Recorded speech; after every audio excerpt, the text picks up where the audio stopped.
This is for you. Yes.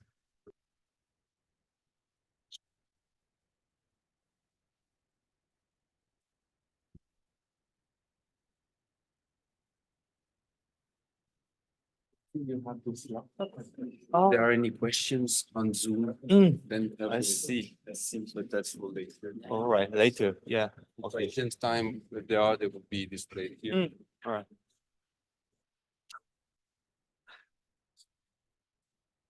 Do I need a timekeeping or not? I think it's not. Any timekeeping, not. for comfort for Yeah. but you have the you probably want to Yes. presentation. Right. All right. Yeah. In case. Maybe I don't need it, but Yeah, I just think in it's case. okay. Yes. Yeah.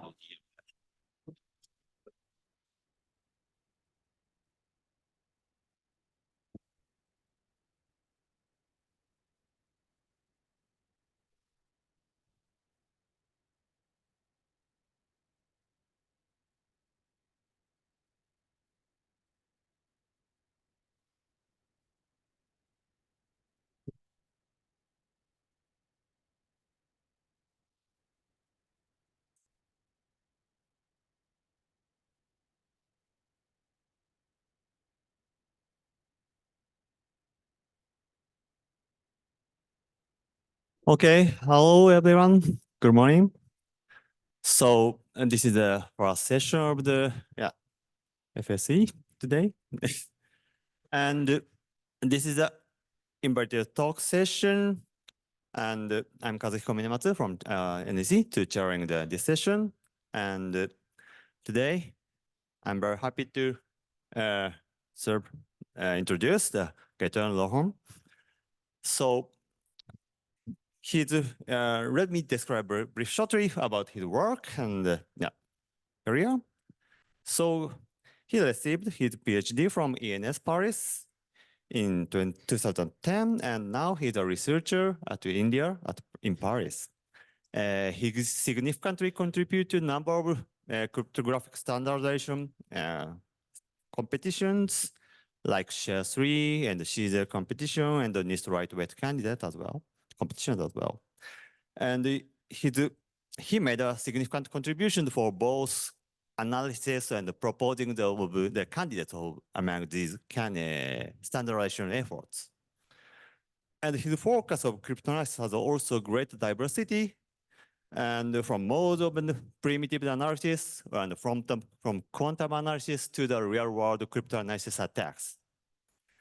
So some of his work, such as the sloth attack against exploiting the MD5 collision, or switch 32 attacks against exploiting the collisions of the 64-bit block ciphers, and SHA-1 chosen prefix collision attacks, and made a significant impact to the real-world systems, and made aware that the people are non-crypto people aware that are using the really bad cryptographic algorithm is really bad. Okay, so as the last one, I'll say that these works save the society and the world from the future disaster. Okay, so he also contributed to the FSE community by serving the steering committee since 2019 and serving a editorial board for many times. Okay, so please welcome. Thank you.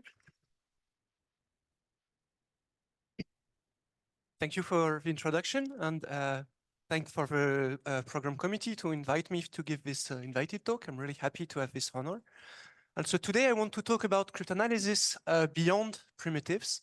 And by this, I mean in symmetric cryptography, typically we start from small primitives with a small input size, like 256 bits. And around it, we build a mode of operation. So there are two examples here. So this is CBC based on AES. So this box here is AES. And this is HMAC based on the compression function. And this box here is maybe SHA-1. And typically, when we have to analyze this type of constructions, we use two different types of analysis. We use security proofs and we use cryptanalysis. And if we start from the protocol, usually what we do is we make a security proof for the protocol based on assumptions about the security of the modes on the primitives. For modes of operation, we also do security proofs based on assumptions on the primitive. So if we go back to CBC AES, for instance, we can prove that assuming that AES is a good PRF, then CBC with AES is a good encryption modes. But then when we end up at the primitive level, well, there's nothing we can prove anymore because there's nothing below it. We cannot make any assumptions to make the proof go through. So the only thing we are left with is cryptanalysis. So we tried to break the AES, and we've tried for 20 or 25 years. We have failed, and therefore we are relatively confident that the AES is secure. So typically there's this separation between cryptanalysis for primitives and proofs for the rest. And in this talk, I want to do something different. I want to do cryptanalysis outside the primitive. So instead of looking inside the box of the primitive, I want to look outside using cryptanalysis techniques. And hence the title, Cryptanalysis Beyond Primitives. And so this means we'll be looking mostly at generic attacks. So we want to look at the mode itself without using properties of the primitive. And this is interesting because sometimes we end up with really nice algorithmic problems and we can find elegant solutions to those problems. And some of the attacks in this field, I think, are really, really nice. And so I want to show you a few of them and maybe try to convince you that it's a nice area to work on. And there are many types of results you can get. So first of all, generic attacks are important to understand the expected security of a mode or a construction. For instance, there's a generic attack on Macs that tells you that all Macs have a similar security, and that's really important when you design a Mac to know about those generic attacks. They're also interesting when you compare them with security proofs, because a security proof basically gives you a lower bound on the security, and an attack gives you an upper bound on the security. And if the two of them match, it means the security is tight, and that's a really interesting result. And if they don't match, it means maybe you can do more work. And even when they match, it's still important to do generic attacks, because if you somehow go over the conditions of a proof, for instance, if you have more data than allowed in the proof, then the proof does not apply and it's not clear what happens. And if you do more work on attacks, you can maybe better understand what happens. And finally, a last interesting point is sometimes there are mistakes in proofs. And for instance, an important result was the attack on OCB2 by Minematsu and Inoue. And this was found by trying to look at attacks. And well, or maybe not by trying to look at attacks, but in the end, what they got was an attack. And it's important to also try this because sometimes there are mistakes. This happens. So the most important property in this talk will be the birthday paradox. So I'm sure you all know it, but let's quickly explain what it is. The security of most modes of operation, most constructions in cryptography is limited by collisions. When you start having collisions, things go bad, unless you take very specific precautions. And in fact, a collision happens relatively quickly. If you're looking at blocks of data of n bits, you expect a collision after 2 to the n over 2 different blocks. And that's because if you take 2 to the n over 2 random blocks, you actually have 2 to the n pairs because you have to look at 2 different values, and therefore there's a high probability to have a collision. And more generally, if you take 2 sets A and B, random subsets of 0, 1 to the n, then when the product of the two sizes is close to 2 to the n, there's a good probability that there exists a collision between one element of A and one element of B. And this will be important in the following, because as I said, many generic attacks are based on finding collisions. So we will always go back to this birthday paradox. So I'm going to talk about generic attacks in different contexts. I will start with hash functions, then hash combiners, then Macs based on hash functions. And then the last part will be more about block ciphers. So we'll talk about encryption modes based on block cipher, and then Macs, but in a very specific setting, in the quantum setting. So we will go back to this at the end of the talk. So let's start with hash functions. So a hash function is a public function that takes an arbitrary length message as input and gives a short output. And basically, we expect them to behave like a random function from this set of function with this input and output. But of course, this is not something really well defined. So we have more concrete goals. They should resist pre-image attack, second pre-image attack, and collision attacks. And of course, the first generic attack you can do on a hash function is look for collisions. And you know the expected complexity is 2 to the n over 2 because of the birthday paradox. If you evaluate it on 2 to the n different inputs, you look at all the outputs and you expect that there will be a collision. In practice, you don't want to do it too stupidly, because if you really have to look at all pairs of output, then the complexity will be 2 to the n.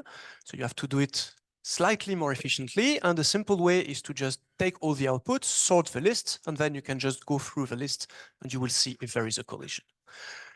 And you can also do something more efficient in terms of memory. There's an algorithm called Pollard row that will find collisions without using any memory. And the idea is that instead of evaluating the hash function on a list of inputs, we're going to start with one given input, and then we iterate the hash function. So we evaluate it on the previous output. And when we do this, we know that at some point there must be a collision because the domain size is finite. And when there is a collision, so it means you compute this chain like this, at some point you reach a value that already exists, and then you start running around the cycle. And this happens after roughly 2 to the n over 2 iteration, if we assume that the function behaves like a random function.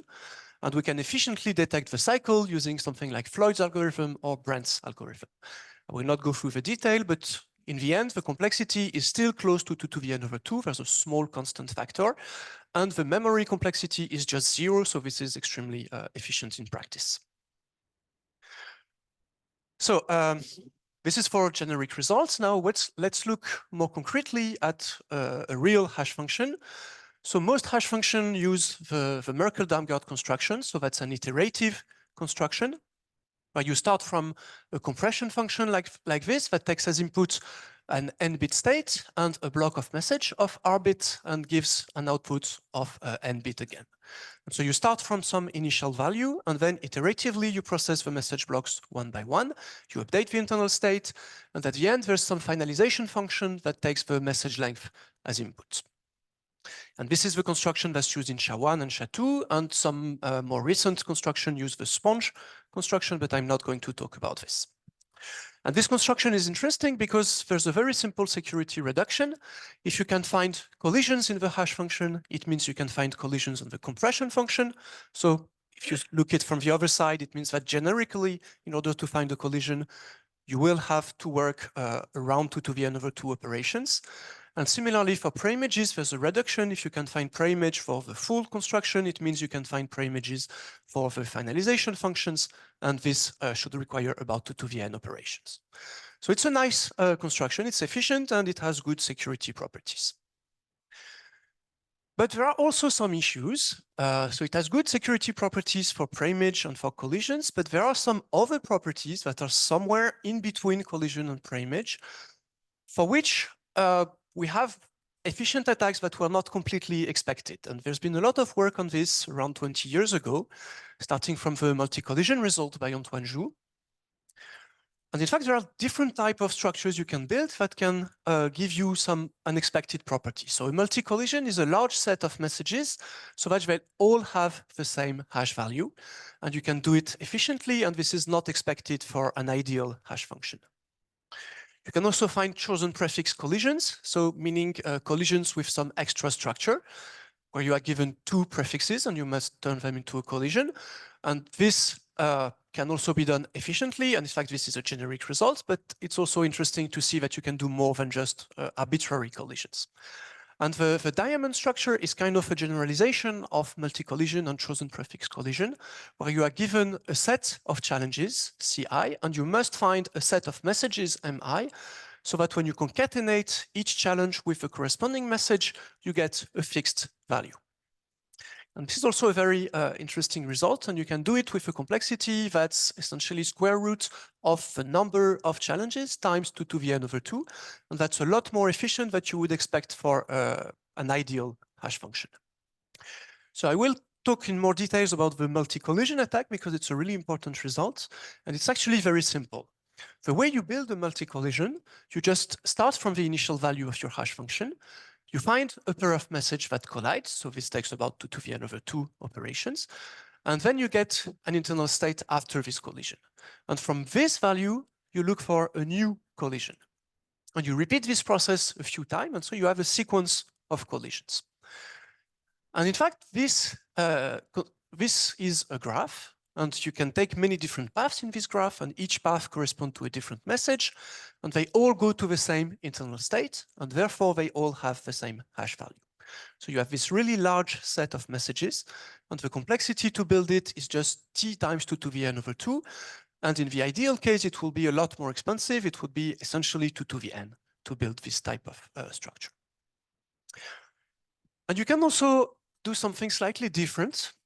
Instead of using messages of just one block on each side, you can use messages of different size when you build your collisions.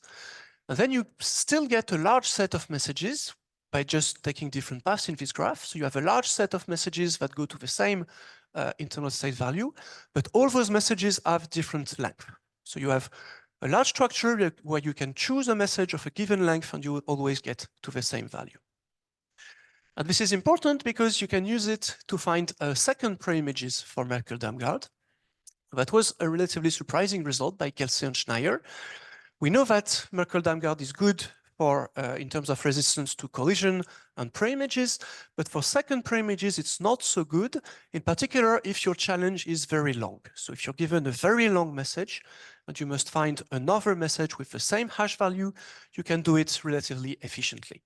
And the attack is quite simple, and it's, of course, based on the birthday paradox. And what you do is you first compute the hash function on the challenge, and you look at all the intermediate values, all those x0 to x something.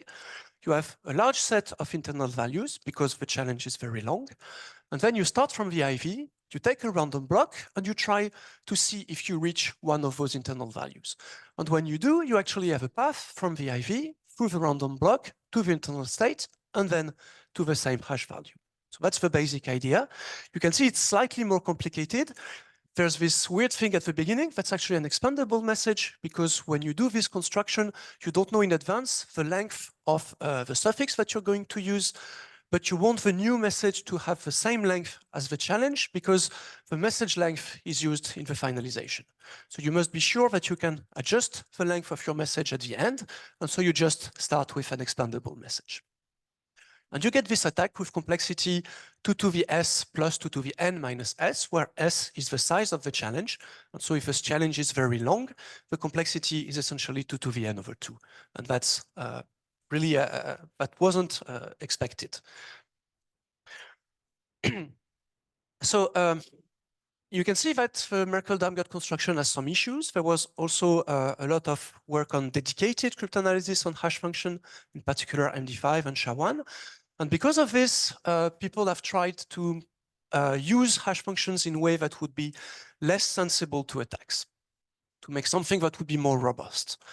And one idea that was proposed was to take two different hash functions and to combine them. And the idea is that hopefully the combination will still be secure even if one hash function is broken.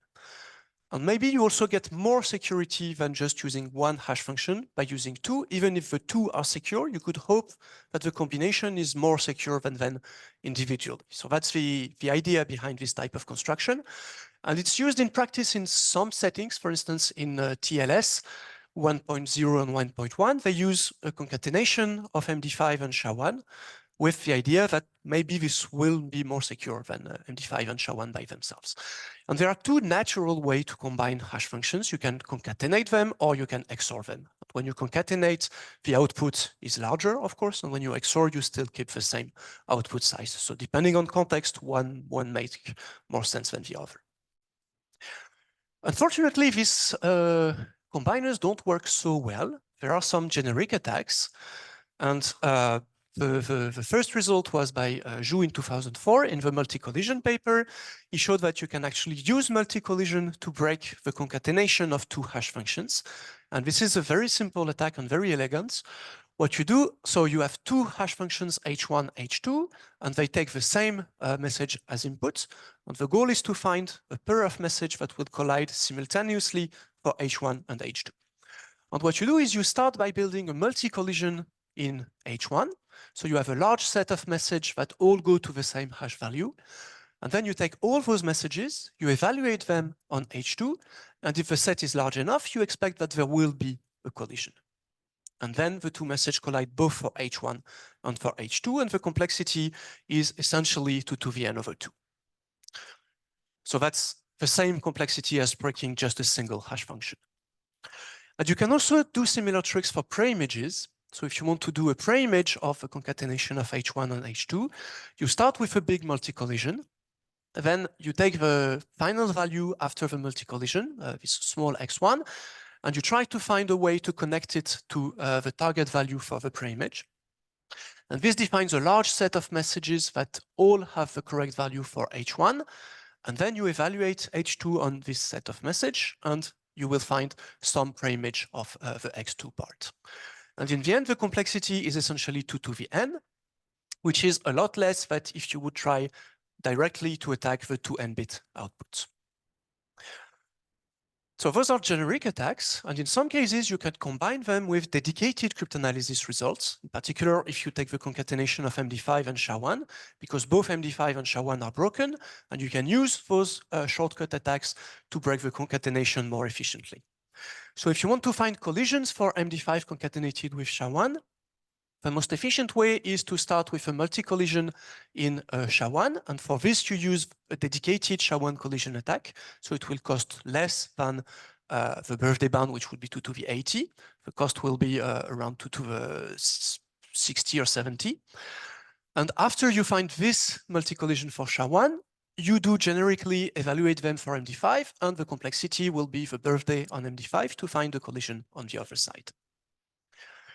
And an interesting thing is that you can also do this for chosen prefix collisions, because there's a chosen prefix collision attack on SHA-1, and you can extend it in the same way into a chosen prefix collision attack for the concatenation of MD5 and SHA-1.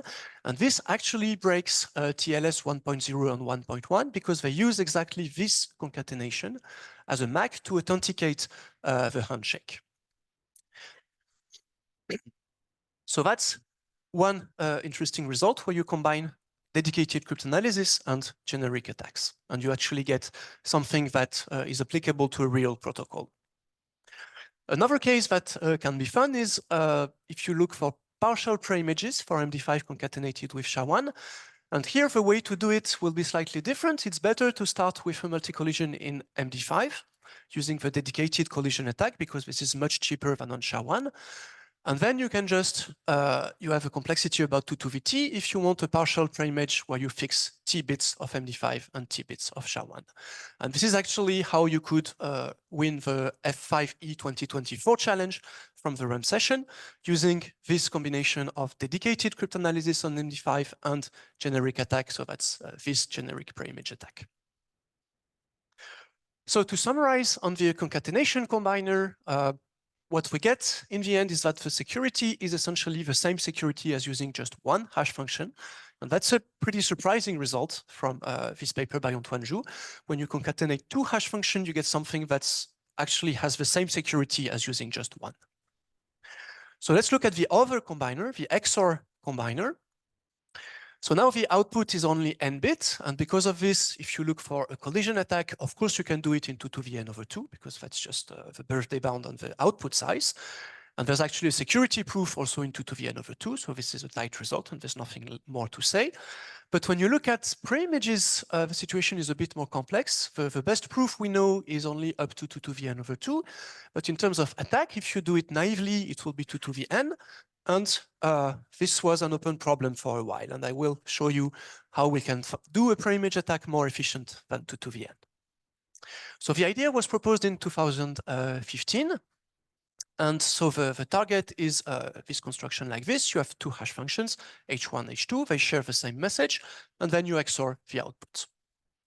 And the strategy that was used is to build a structure, a special structure, so a set of messages, such that you have a set of internal state A for H1 and B for H2. And the important property that we want is that for any choice A and choice B, so you can choose independently A and B, and then you can recover a message in the structure that will go exactly to this pair of states. So a particular A and a particular B, and you can choose them independently. So this structure somehow breaks the dependency between H1 and H2 because they share the same message, but we're going to build a special structure of message so that we can control them independently. So that's the hard part of the attack, of course. And assuming you can do this, then you can do a pre-image attack relatively easily. What you do is you just put one more block after your structure. You get a set of internal values for H1 and H2. You look if there is a match that gives you the desired pre-image. And if you have one, then you just select the right message and you have your pre-image. If you don't, you just repeat with a different random block. And the complexity will be essentially 2 to the n divided by the size of the sets A and B. So how do you build this structure? I will not go through the full details, but basically it's based on using multi-collisions. So everything is about collisions. So you build collisions in a smart way. You start with multi-collision and then you combine multi-collision in a specific way and you obtain a structure that looks like this and you get the desired property that you can control A and B separately. And in terms of complexity, if you have sets A and B of size 2 to the t, the complexity to build this structure is about 2 to the n over 2 plus 2t. And if you do the trade-off, you can find that the complexity for the pre-image attack will be at best 2 to the 5n over 6. So it's slightly better than 2 to the n, and that's what we were looking for. There's been alternative attacks proposed after this, and I want to explain another technique which was presented as multi-cycles in this paper, but I will show you a slightly different way to see it, but it's the same idea underneath. And in this attack, what we're going to do is build a very long message where all the blocks are the same. So for instance, we take blocks of 0 and we take lambda blocks of 0 for a large value lambda. But when we process those messages, what happens is the compression function, when you fix the message to a fixed value, it becomes a fixed function from n bit to n bit. And we can expect that this function behaves like a random function. And therefore, we will have this type of row shape, as in the Pollard row attack. So starting from the IV, when we process this message, we will reach a cycle and then we will turn around when we have very long messages. And this both for H1 and for H2. And the idea of this attack is that we use the cycle of H1 as the set A and the cycle of H2 as the set B. And then what happens is if we have a long message with lambda blocks of 0, the final state that we obtain for H1 is just A index lambda mod L1, with L1 the length of the cycle. And similarly, in the other function, the state that we reach is just B index lambda mod L2. That's just by choosing the name properly, you get this very simple description. And then when we try to do an independent choice in A and B, it's actually super simple because if we want to reach a given A and a given B, we just have to solve a set of modular equations. Just have to solve this system, and we know if we have a good lambda, we will get exactly the pair that we want. And solving a system like this, you can just do it with the Chinese remainder theorem. So it's very simple, very efficient, and we get the property that we want. The only problem is that lambda is relatively large, so you have to repeat a few times and hope that you get a lambda that is smaller than average. And if you do the trade-off analysis, you can obtain an attack with complexity 3n over 4 using just this very simple technique. You can also do a lot more complex stuff by combining many different techniques. So you will combine with the cycle idea, you can combine the interchange, you can combine expandable message. And when you put everything together, the best that is currently known is an attack with complexity 2 to the 3n over 5. And in fact, there's been a series of attacks slowly decreasing the complexity. And today, the best attack is 3n over 5. And there's still a gap with the proof that's at n over 2. And I don't know what is the answer to this, but that's an area where maybe more research could be useful. And just to conclude on those combiners, so now we see that the XOR combiner for pre-images, there's an attack a lot more efficient than 2 to the n. And that's, I think that's a really surprising result because when you look at this construction, it looks a lot harder to break than just a single hash function.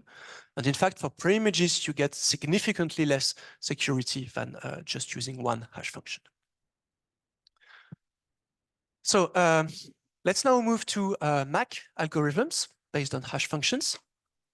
So a MAC is a function that takes as input a key and a message. And the idea is that you can use it to authenticate a message. So it will not do encryption, only authentication.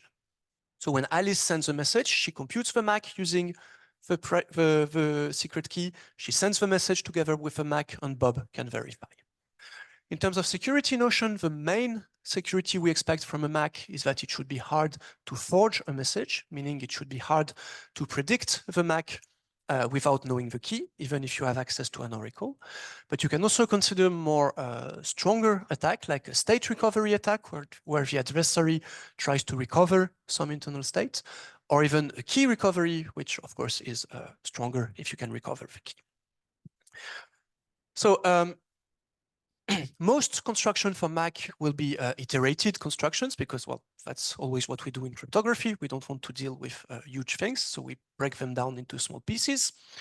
And in fact, if you have an iterated deterministic MAC, there's a very interesting generic attack that was proposed already in 1995. And it's a very simple attack that's just based on collisions.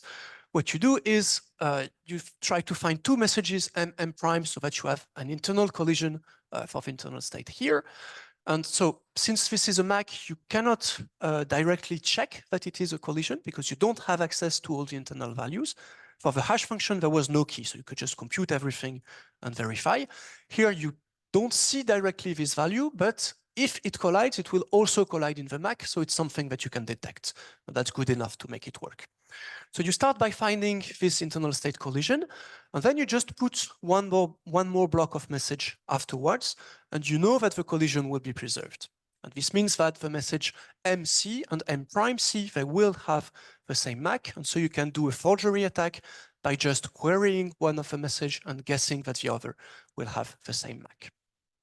So it's a very simple attack, but it's interesting because it applies to all iterative deterministic MACs. And this actually tells you also how to avoid the attack. So that's an interesting result you get from generic attacks. You know how to make a MAC that will be more secure than this. One way is to not make it deterministic, and that's used, for instance, in AirMac or in Wegman-Carter. And another way is just to use a larger state because the complexity is 2 to the n over 2 with n the state size. So if you take a big n, then maybe you don't care about this. And this is what's done in hash-based MAC because hash functions, typically they have a large internal state. So it's relatively popular to build hash functions, to build MACs from hash functions. And so let's look a bit into more details, what those MAC look like and what kind of security property they have. So if you build a MAC based on a hash function, it will look like this. So you will have some internal state that can depend on the key. Then you have your iteration step that takes the message blocks one by one. And this iteration does not depend on the key typically because it will just be applying the hash function. And in a hash function, you don't have a key. And then for the finalization, typically you want to put the key again, so you have some key-dependent finalization. And this is a very generic presentation, and it includes many constructions like HMAC, envelope MAC, sandwich MAC, and a few others. And in terms of security, all those constructions, they have a security proof up to the birthday bound. And of course, this proof is tight because I just told you all those constructions have a generic attack with birthday complexity. So it seems like there's nothing more to learn, but in fact there is, because in some cases we can do more than forgeries with generic attacks. But I want to give you just to begin with a very simple example for a secret suffix MAC. It's an extremely simple MAC construction. You just take your message, you concatenate the key, and you hash it. And you call this a MAC. So it's very simple. And in fact, there's a security proof up to the birthday bound. And of course, it's tight. But there's also a very nice key recovery attack that was shown by Prenell and von Oschot in 1996. You can actually recover the key with birthday complexity on this simple MAC construction. And I really like this attack. It's not very complex. What you do is you start by making a hypothesis for the first byte of the key. So just one byte of the key. You make this hypothesis, and then you look for a collision for the hash function with a single block of message with an extra constraint that the last byte of the collision should be exactly this key hypothesis. And well, generically, this is easy to do. So you find a collision with this specific constraint that the last byte is your key hypothesis, and then you remove this byte. You strip it, and the remaining part, you call it M1 and M0, and you send it to the MAC oracle. And now what happens inside the MAC will take those messages and concatenate with the key. And because the message is 1 byte short of being a full block, the first block that is processed will be this message and 1 byte of the key. But now, if the key hypothesis that we made at the beginning, if this hypothesis is correct, then we get exactly this value k star here as k0. And in this case, we have a collision after the first block. And then the collision is preserved, and we can see it in the output, and this means the guess was correct. And if the guess was not correct, here we have a different value, and with high probability, we don't get a collision because we have 2 different blocks of message, and there is no a priori reason for them to collide. And this is a very simple attack, and we can recover the bytes 1 by 1, and the complexity is essentially the birthday bound. And in some cases, it gets even worse than this, because if you do this construction with MD5, then instead of using a generic attack for the second step here, you can use a dedicated attack on MD5. And then the complexity is very small, and you have a practical attack. And in fact, this construction is used in some real protocols with MD5.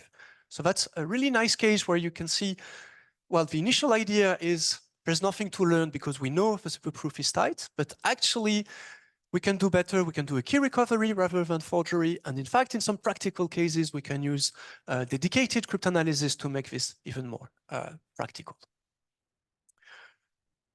So that's for the secret suffix MAC. Now, if we go back to the generic construction of a hash-based MAC, we have this shape here. And in general, we cannot do this because usually we don't mix message and key bytes in the same block. So we cannot use this very nice trick. So instead, I will explain a different type of attack where we use long messages with a fixed block, say, of 0. So that's the same idea I explained earlier for preimages on the XOR combiner. So we build very long messages with always the same block. So what's happening, again, is that we're going to iterate a fixed function, and we can assume it behaves like a random function.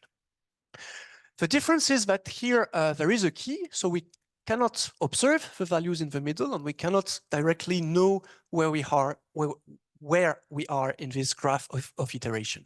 We can expect there will be a cycle at some point, but we cannot directly see it. So how can we still do an attack? Well, we're going to use properties of phi. And so the first property we're going to use is the cycle length. And that's something we can just measure because phi is a public function when you fix the message. And the 2 other properties are something that has been strongly studied by mathematicians. If we assume that phi behaves like a random function, then we can know some things about this graph that we're going to consider. And we know that there is actually a very large component in this graph. That's relatively surprising, but there is a very large component, and there is even a very large tree. And we can use this to devise a relatively simple attack. So it's going to be a forgery attack. What we do is first we compute the length of the main component of phi, and this is something we can do offline because this function is public. And then we build 2 very specific messages.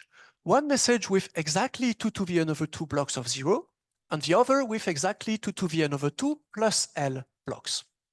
And when we send those 2 messages to the MAC oracle, what happens is we will iterate a sequence of function phi for a length 2 to the n over 2 or 2 to the n over 2 plus L.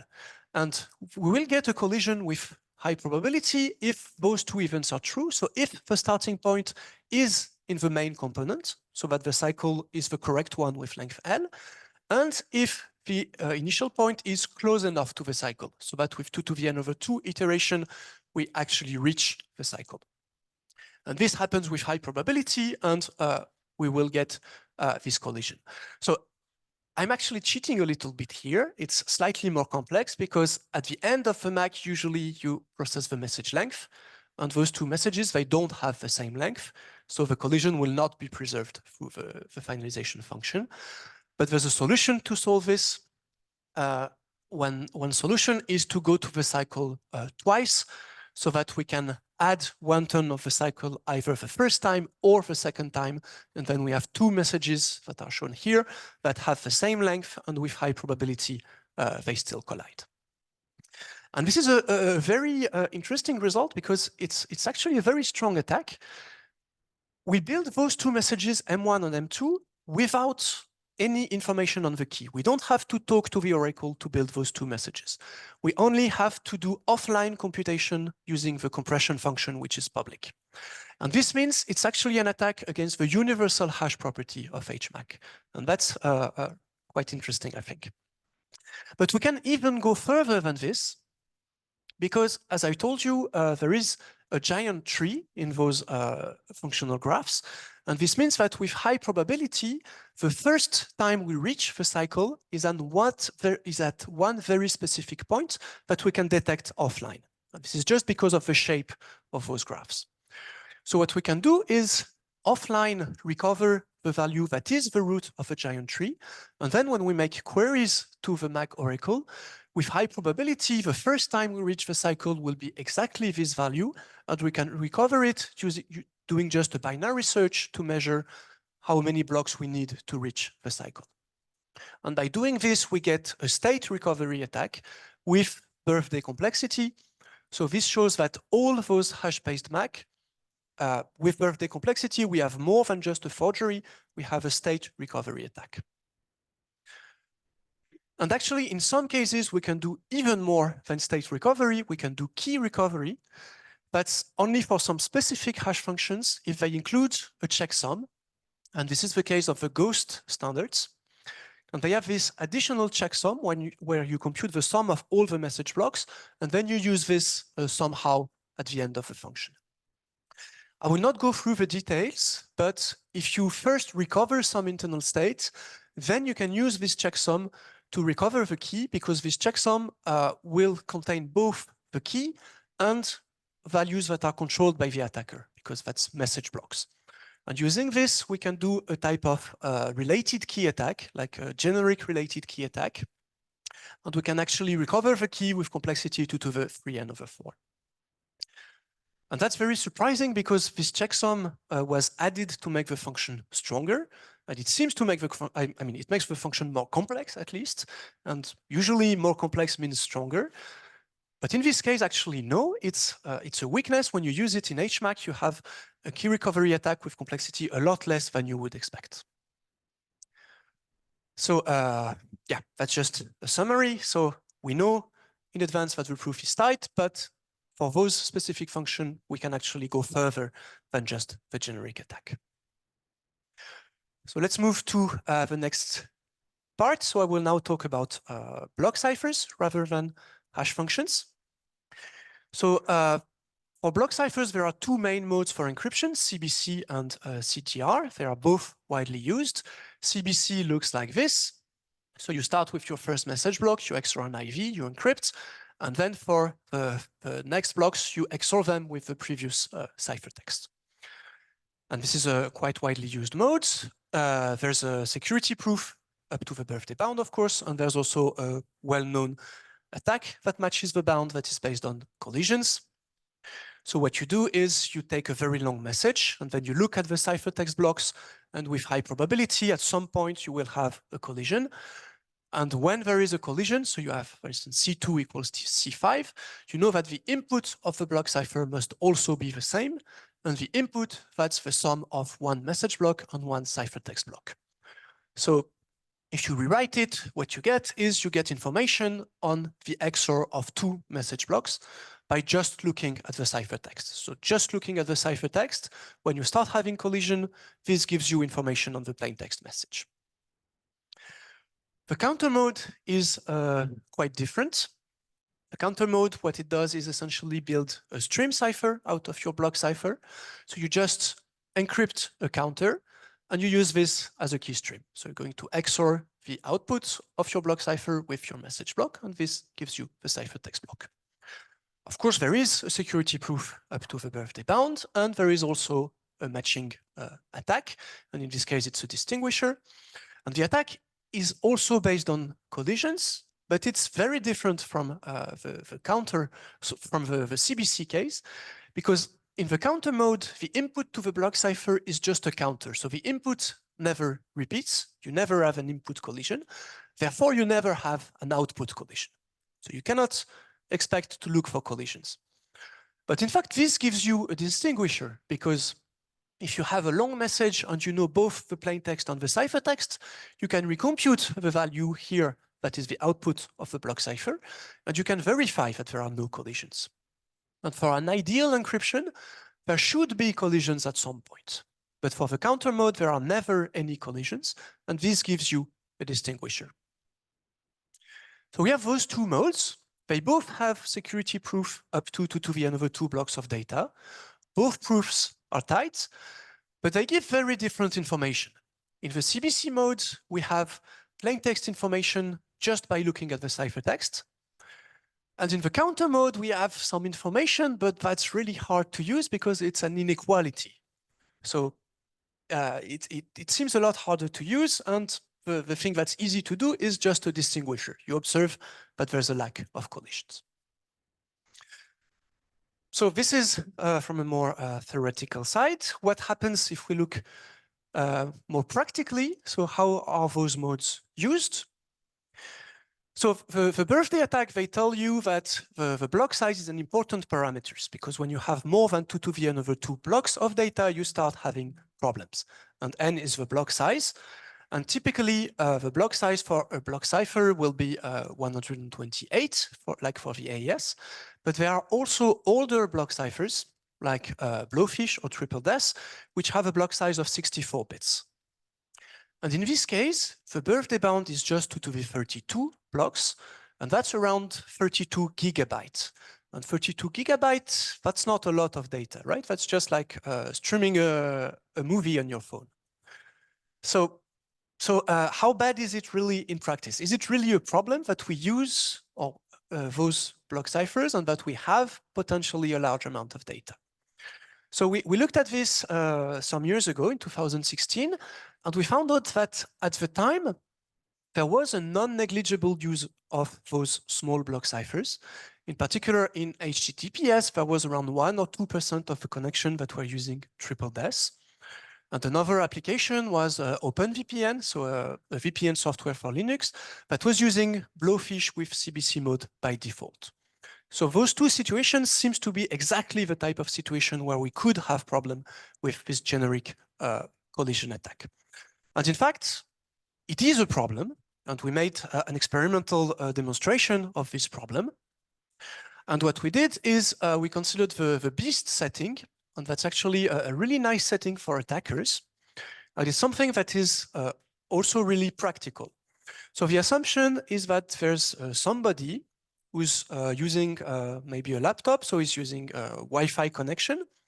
So the attacker can just capture the packets over the air.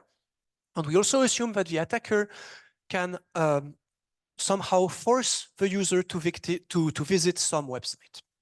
So those are the main assumptions. And then when the victim visits a website, when you go to a website, you actually give a lot of power to the website because it can use JavaScript to make you do lots of stuff. And in particular, the JavaScript, if you use a simple piece of code like this, you can send queries to a different website like Facebook or like your bank. And the attacker can choose the plain text that is sent to the bank, and then he can observe the ciphertext over the Wi-Fi connection.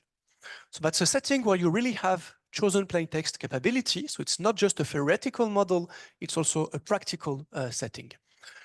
And it goes even further than this, because on the web, when you want to authenticate a user, what you use most of the time is some kind of authentication cookie. And this is a value that will be included in every request that is sent to your bank. So you have this high value secret, the same one that is included in every request, and the adversary can force you to send a lot of requests. And one model that was proposed that kind of captures this setting is the chosen prefix secret suffix oracle.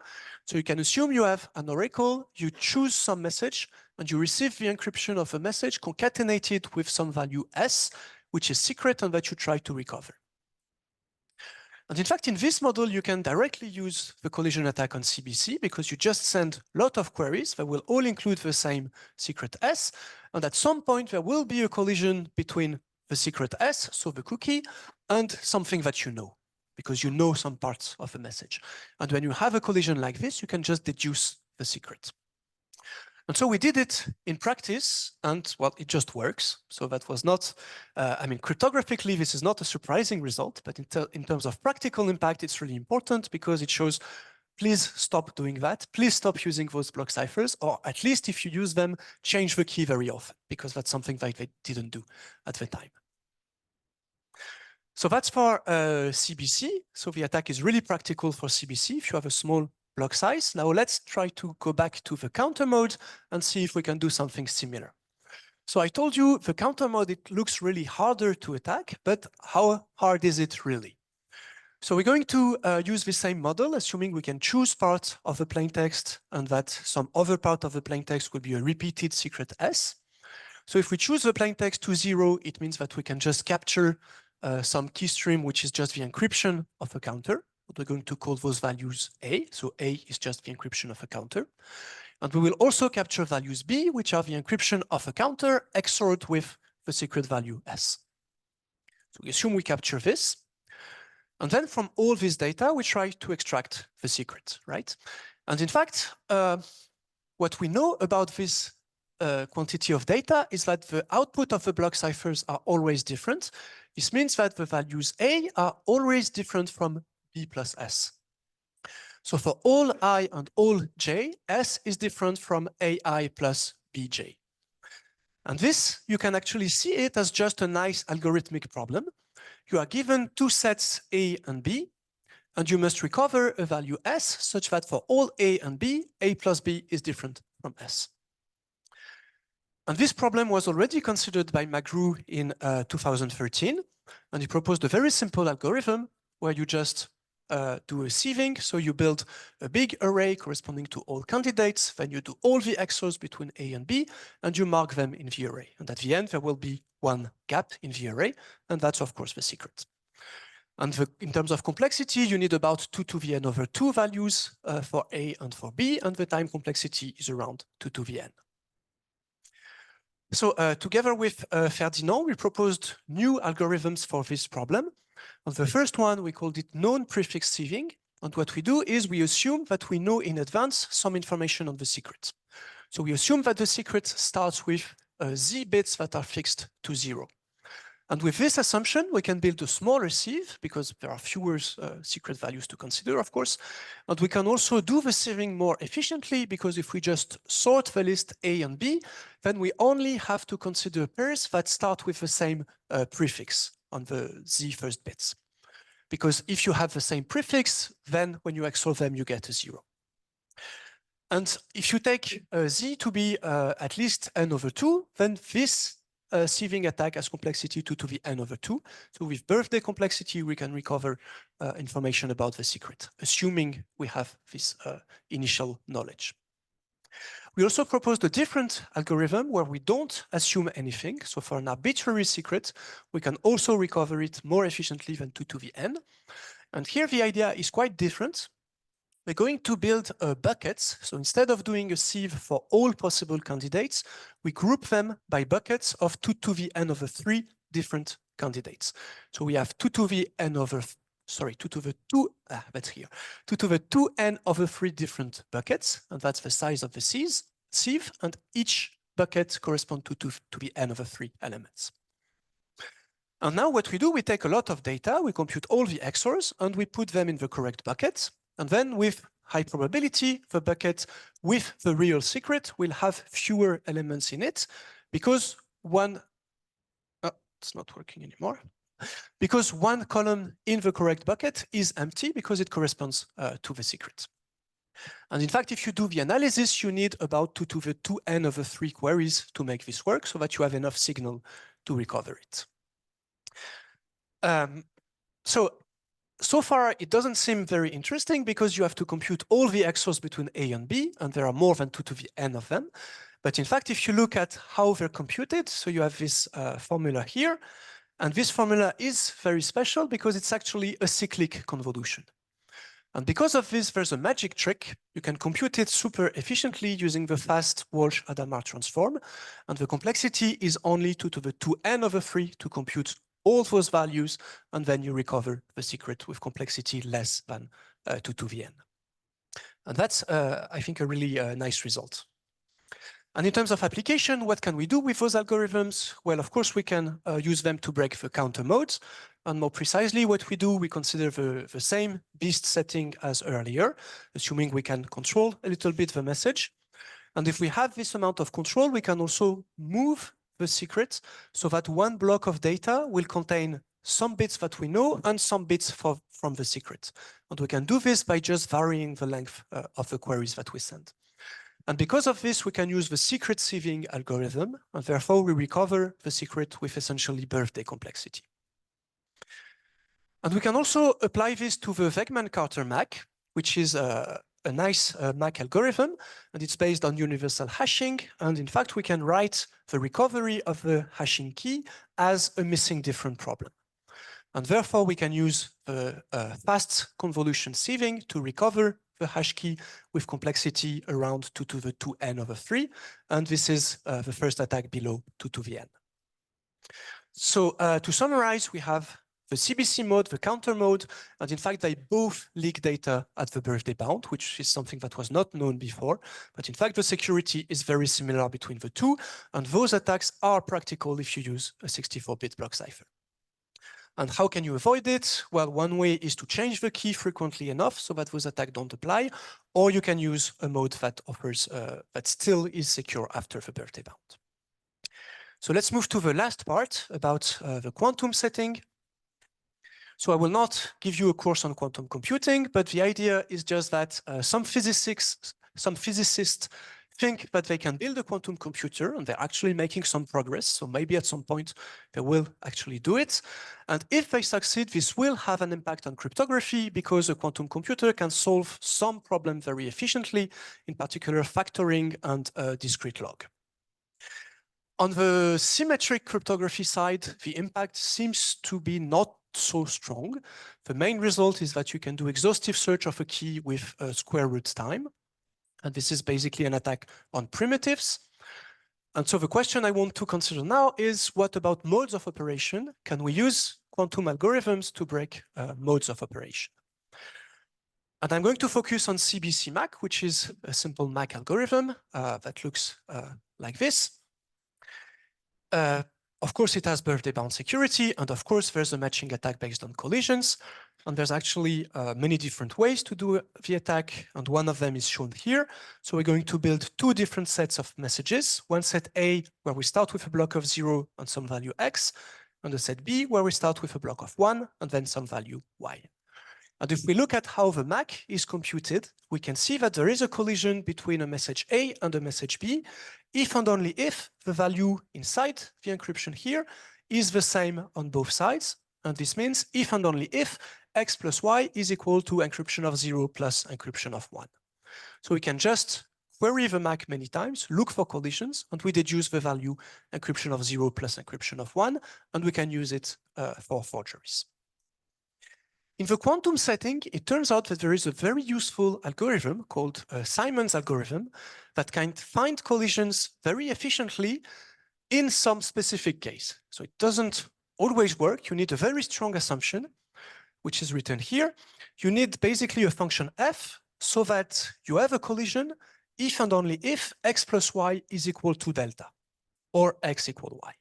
And if you have a function with this very strong assumption, then you can recover the value delta with complexity that is just linear in n. And this is a huge speed up to consider to the classical case where you would need to find collisions with complexity 2 to the n/2. And in fact, you can use this to break CBC MAC. You just build this function f, which corresponds to the classical attack I explained earlier. So you build a function f that takes a 1-bit value b and 1 block x, and you compute the MAC of b extended to 1 full block, and then you put a second block with just the value x. And in fact, you have collisions if and only if b is different from b prime and x plus x prime is equal to encryption of 0 plus encryption of 1. And this is just the exact same result I explained on the classical attack.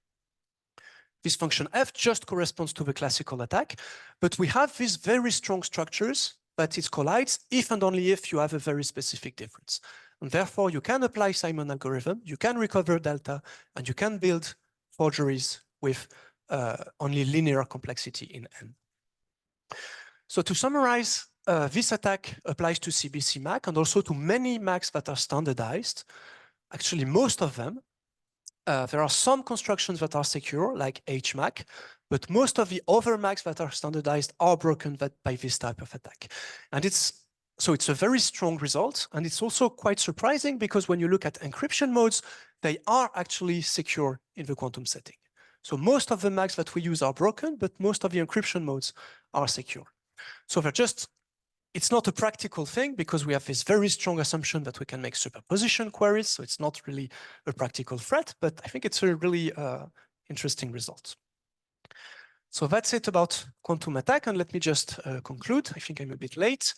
So I think I've tried to explain you a little bit how generic attacks on mode of operation work. And I think it's a really fun topic, and I encourage you to look at it. And there's lots of stuff to learn about the actual security of things that we use. And sometimes it has a concrete impact. And maybe the main takeaway is if you use something that doesn't have a proof above the birthday bound, you shouldn't make any assumption about what happens because it can go bad quite strongly. Thank you.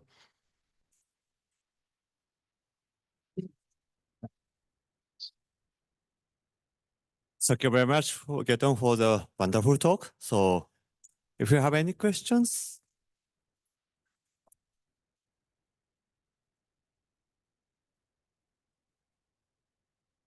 So may I have one question? So you talk about the hash combiner.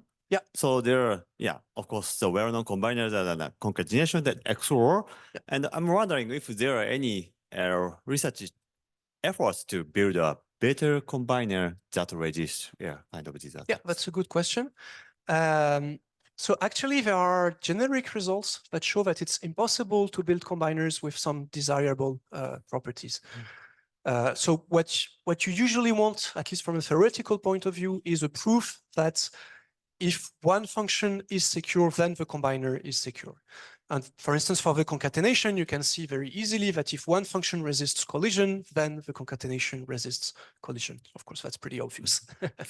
And in fact, there are results that show some impossibility result on some things. So I can't tell you exactly what are the results, but it's also an interesting branch to look at what is possible and what is not possible. Yeah.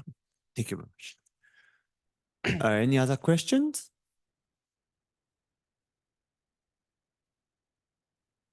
Yeah. At the back, yeah.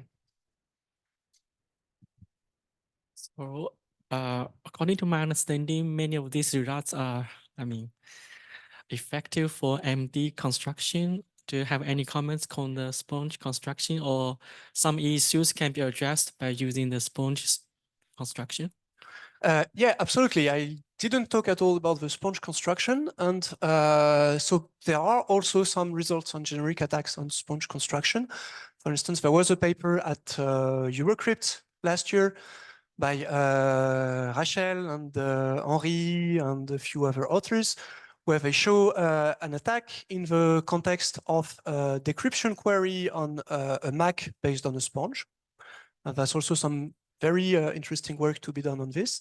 So there are also, interesting works to be done on sponge. So I didn't talk about it here. Of course, the attacks are different, the settings are different, but there's also a lot of work to be done on this construction, yes. So connecting your invited talk with the previous one, do you think it's possible to have like automated tools to identify these attacks, or like to, let's say, generalize them somehow? Good question.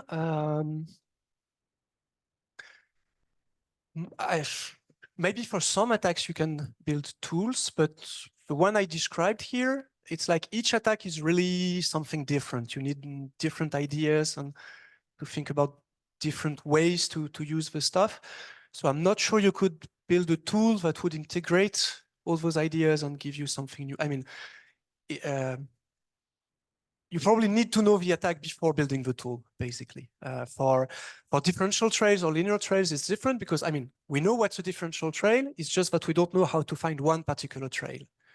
Here, I think it's different in that if you know the type of generic attacks you're looking for, basically you already know the attack in a way. So I would say it's an area where it's less likely that we can automate things. Okay, yeah. So I have a question about the distinguishing attack on CTR mode. So if I use a 128-bit block cipher and I mean limit the counter for 32-bit, then it is in the for random cases also it's supposed to not have a collision, right? So this distinguishing attack should not work if I bound this counter. Absolutely, yeah. Okay, this is the way. I mean, is there any other way to prevent this thing? Yeah, so if you want to avoid those generic attacks, yeah, one way is to rekey frequently enough. Here, yeah, one way is to rekey frequently enough. So actually, if you look at the standards, at the time we did this work, the standards were saying you should rekey before 2 to the n over 2 blocks. And in fact, if you change your key just before 2 to the n over 2 blocks, that's not sufficient because it's already quite likely that you have a collision, and so these attacks still work in this setting. But yeah, if you, like you say, if we rekey after 2 to the 32 blocks for a 2 to the 1 for a 128-bit block cipher, then we get a lot less information. We still get a little bit, but yeah, it doesn't have a strong effect on the security. So that's definitely one way to take care of this type of attack. And the other way, like I'm saying here, is to use modes of operation that don't have this problem, that still preserve security. And one example is C-Ank that looks like this. So it's slightly more complex than the counter mode, but not a lot. So you don't lose a lot of efficiency. And then you have full security up to 2 to the n blocks of data. Okay, let's, okay, so you're short, very short, quickly. Yeah, okay, maybe time running. So yeah, please, Vera, make it out on offline. All right, yeah, you can go. Yeah, please. Okay, well, maybe I'll ask. So it's also about this encryption mode. So you talked about the counter mode at ECB, but there are some other encryption modes that will use less, but they're standardized. So are there also attacks on them similar or have Yeah, them been looked? absolutely. So encryption modes, yes. So yeah, there are modes like CFB and what's the other one? OFB. OFB, yeah, exactly. And actually, yeah, I think for most modes, you can use one of the two attacks. Either you have collisions like in CBC and you can deduce plain text information, or you have something where there's a lack of collision and you can use the CBC attack. So of course, that's not all modes. It doesn't work on C-Ank, for instance, but the basic modes, you can break them with either one attack or the other, depending on how it's built. Yes. Okay. Okay, let's thank Gaëtan again. So thank you very much. Thank you. Oh. Thanks a lot.